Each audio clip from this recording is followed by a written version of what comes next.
Hello everyone, welcome to my channel. इस video में हम हिंदी व्याकरण के महत्वपूर्ण प्रश्नों का अभ्यास करेंगे। हिंदी व्याकरण से प्रश्न हर कम्पिटिटिव एग्ज़ाम में पूछे जाते हैं, चाहे वो टीचिंग एग्ज़ाम्स हो या नॉन टीचिंग एग्ज़ाम्स हो। DXXB की परीक्षाओं की अच्छी तैयारी के लिए ये मॉक टेस्ट बनाए जा रहे हैं। 45 क्वेश्चन मैं पिछले मॉक टेस्टों में करवा चुकी हूँ। आज हम क्वेश्चन नंबर 46 से करेंगे। चलिए शुरू करते हैं हम। क्वेश्चन नंबर 46, कॉलम अ और ब दिया हुआ है। अ को ब से मिलान करना है। अल्प विराम ये होता है ऐसे, विस्मयादि बोधक चिन्ह, अर्धविराम और निर्देशक चिन्ह ई। तो इसका सीक्वेंस बनेगा आ, ई, अ और ई। तो ये ऑप्शन बी में है। इस क्वेश्चन का जो राइट आंसर है वो है ऑप्शन बी। नेक्स्ट क्वेश्चन, कौन सा मूल दीर्घ स्वर नहीं है? आ, ई, उ, ओ। दीर्घ स्वरों की कुल संख्या होती है 7।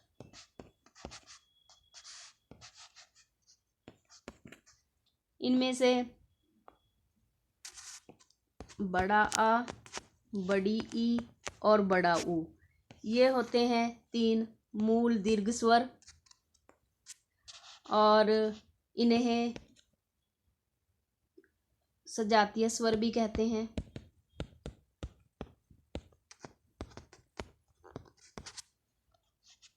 और ए, ऐ, ओ, औ, ये 4 हैं जो वो संयुक्त स्वर हैं।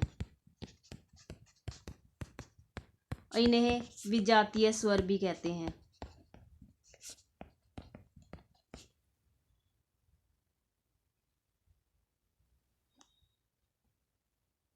ये मूल दीर्घ स्वर हैं। इन्हें मूल दीर्घ स्वर क्यों कहते हैं? क्योंकि ये अपने ही समान स्वरों से मिलकर बनते हैं। इन्हें स्वजातीय स्वर भी कहते हैं। संयुक्त स्वर हैं, ये 4 हैं। इन्हें विजातीय स्वर भी कहते हैं।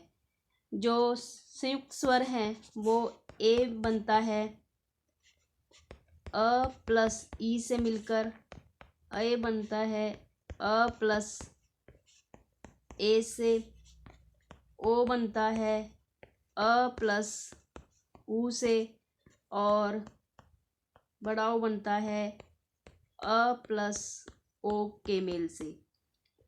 और जो ये मूल दीर्घ स्वर हैं, ये आ बनता है अ प्लस अ से मिलकर बनता है,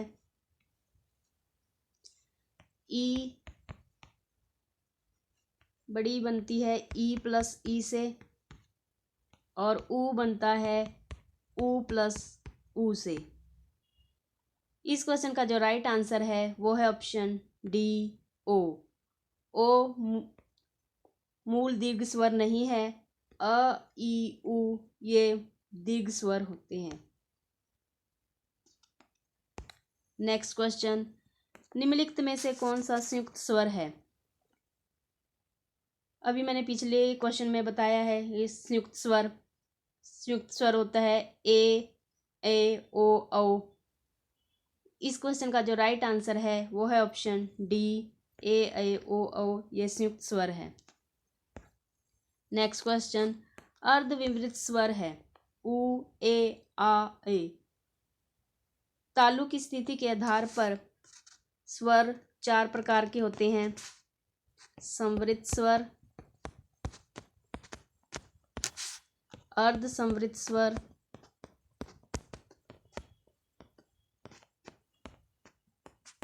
विवृत स्वर,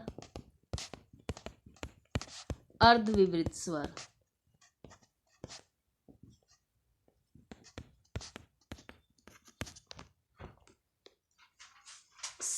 संवृत स्वर कौन कौन से होते हैं? ये होते हैं छोटी ई, बड़ी ई, छोटा ऊ, बड़ा ऊ और री,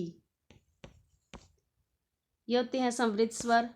अर्ध संवृत स्वर ए, ओ। विवृत स्वर होता है आ। अर्धविवृत स्वर अ, ए और ओ, ये अर्धविवृत स्वर होता है।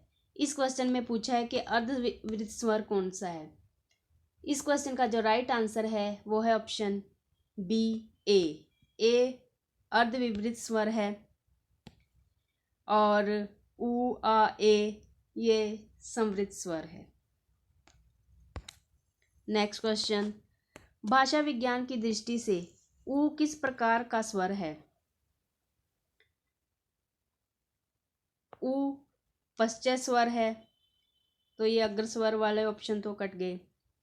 उ पश्चय संवृत और विवृत और संवृत में से देखना है वह विवृत स्वर है या संवृत स्वर है। अभी मैंने पिछले क्वेश्चन में बताया कि संवृत स्वर कौन सा है, तो इस क्वेश्चन का जो राइट आंसर है वो है ऑप्शन डी, संवृत स्वर। उ संवृत स्वर है और पश्चय स्वर है।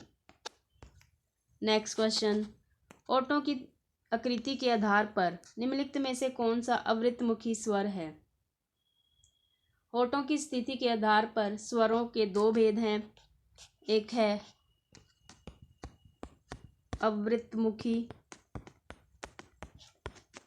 अवृतमुखी स्वर और एक है वृत्तमुखी स्वर।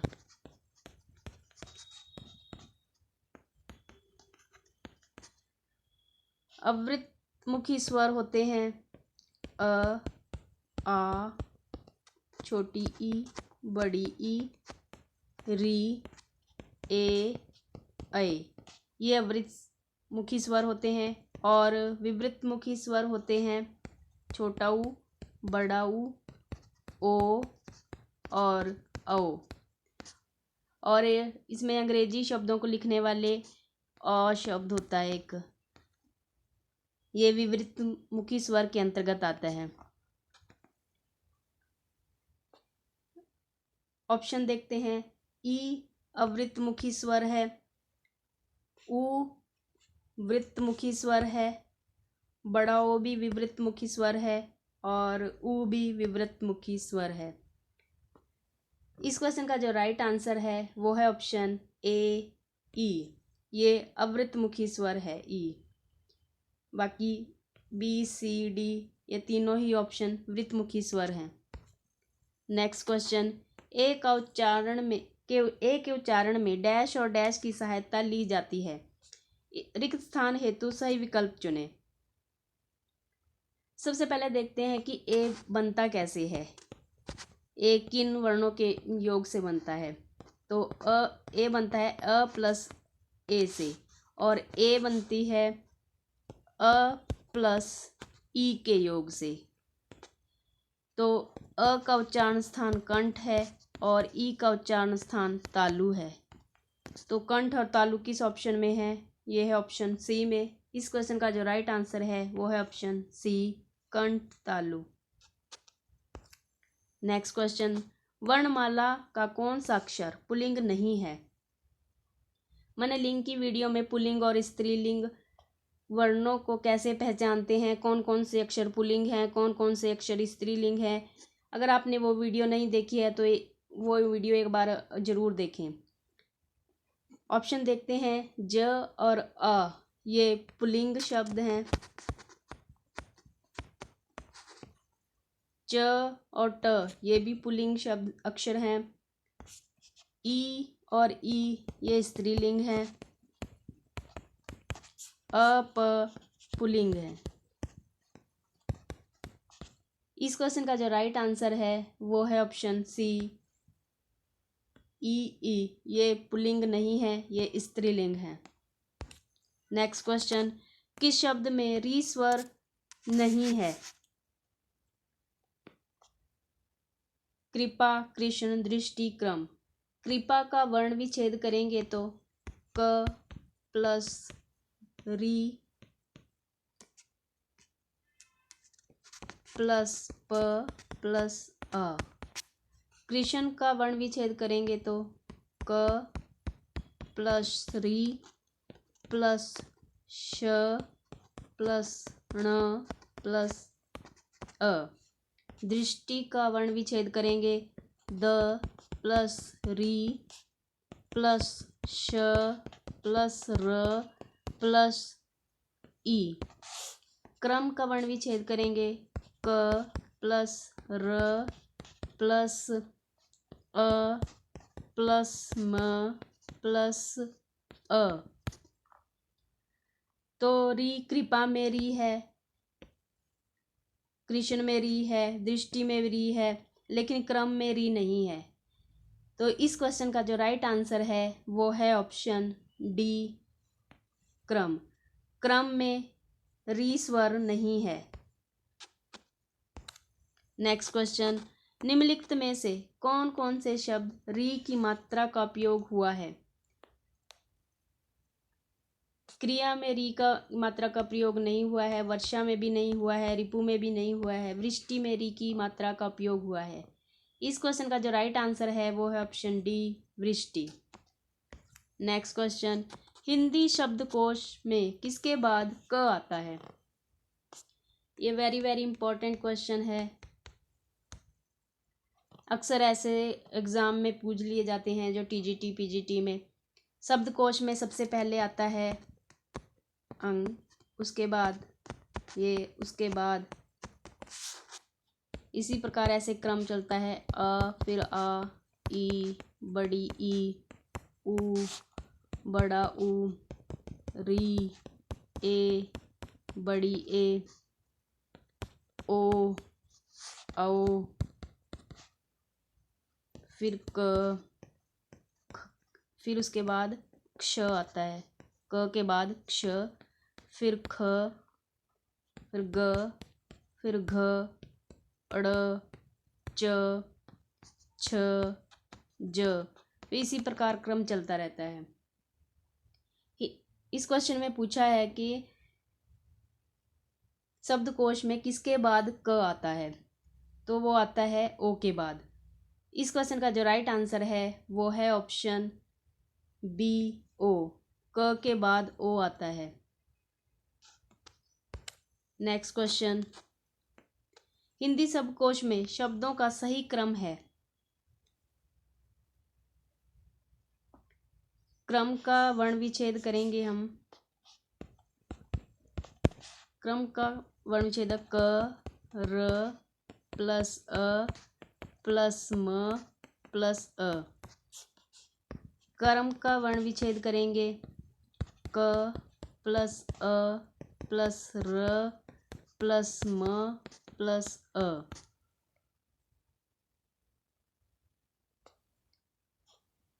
और क्या का वर्ण विच्छेद करेंगे क प्लस य प्लस आ। कम का वर्ण विच्छेद करेंगे कम क प्लस अ प्लस म प्लस अ। इन सभी में पहला जो वर्ण है वो क है। क पहले स्थान पर है। शब्दकोश में सबसे पहले अ आता है, तो अ क्रम में भी है और कम में भी है। तो नेक्स्ट देखते हैं र और म में। र और म में जो म है वो पहले आता है, तो ऑप्शन डी है वो पहले आएगा, मतलब कम पहले आएगा। सबसे पहले कम आएगा, उसके बाद कर्म आएगा, उसके बाद क्या आएगा और अंत में क्रम आएगा। तो ये किस सीक्वेंस में है, तो ये है ऑप्शन सी में। तो इस क्वेश्चन का जो राइट आंसर है वो है ऑप्शन सी, पहले कम फिर क्रम फिर क्या फिर क्रम। ये शब्दकोश का सही क्रम है। नेक्स्ट क्वेश्चन है, हिंदी शब्दकोश में शब्दों का सही क्रम है। क्षत्रिय क्षयी क्षय क्षत्रिय। सबसे पहले हम इन शब्दों को तोड़ते हैं, यानी कि इनका वर्ण विच्छेद करते हैं। पहले क्षयी, क्षयी बनता है क प्लस श प्लस अ प्लस य प्लस ई। उसके बाद क्ष क्ष बनता है क प्लस श प्लस अ प्लस य प्लस अ। और क्षत्रिय बनता है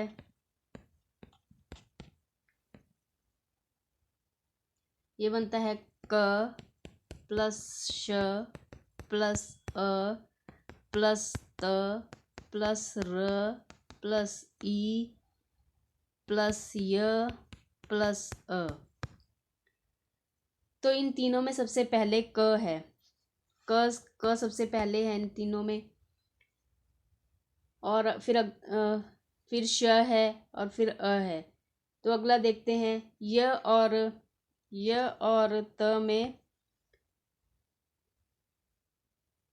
तो त पहले आता है तो क्षत्रिय सबसे पहले आएगा, और उसके बाद दूसरे नंबर पर आएगा क्ष, और तीसरे स्थान पर आएगा क्षयी। तो ये किस सीक्वेंस में है? तो ये सीक्वेंस है क्षत्रिय क्षय क्षयी, बी ऑप्शन में। इस क्वेश्चन का जो राइट आंसर है वो है ऑप्शन बी, क्षत्रिय क्षय क्षयी। नेक्स्ट क्वेश्चन, जिन व्यंजनों का निर्माण समान व्यंजनों के संयोग से होता है उन्हें द्वितत्व व्यंजन कहते हैं। निम्न में से कौन सा द्वितत्व व्यंजन नहीं है? द्वितत्व व्यंजन को कैसे पहचानते हैं ये मैंने पिछले मॉक टेस्ट में बताया है, और ये 5वां मॉक टेस्ट है। 4 मॉक टेस्ट में मैं ये बता चुकी हूँ द्वितत्व व्यंजन के बारे में और संयुक्त व्यंजन के बारे में पिछले मॉक टेस्टों में। जब आधा अक्षर और एक अक्षर समान वर्ण के हों तब उसे द्वितत्व व्यंजन कहते हैं।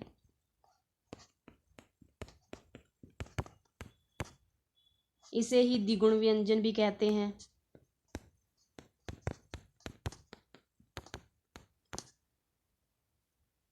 जब आधा अक्षर और पूरा अक्षर असमान वर्ण हो तो उन्हें संयुक्त व्यंजन कहते हैं। संयुक्त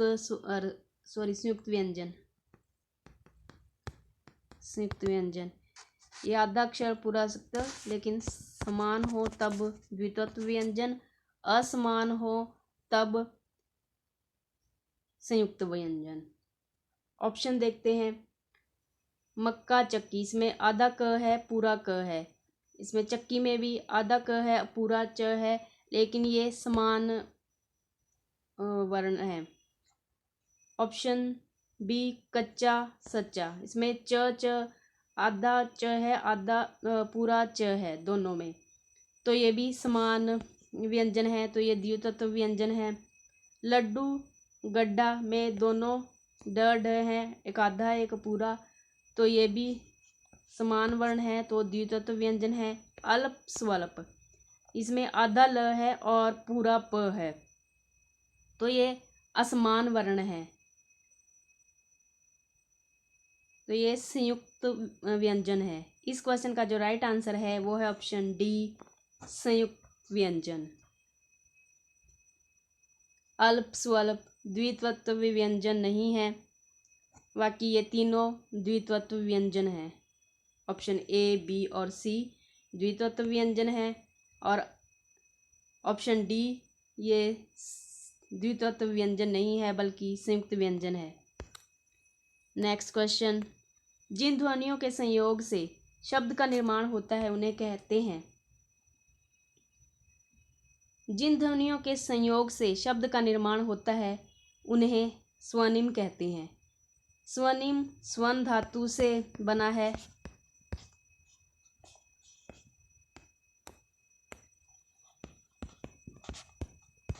स्वन धातु से बना है ये स्वन, और स्वनिम से ही शब्दों का निर्माण होता है। इस क्वेश्चन का जो राइट आंसर है वो है ऑप्शन डी, स्वनिम। वीडियो अच्छी लगे तो वीडियो को लाइक कर दीजिए, शेयर कर दीजिए। अगर आप मेरे चैनल पर नए हैं तो मेरे चैनल को सब्सक्राइब कर लीजिए, साथ में बेल आइकन को प्रेस कर लीजिए ताकि जब भी मैं वीडियो अपलोड करूं तो उसका नोटिफिकेशन आप तक पहुंच जाए। DSSS की अच्छी तैयारी के लिए मॉक टेस्ट की ये सीरीज़ शुरू की गई है, इसे आप अवश्य देखें। Thanks for watching this video.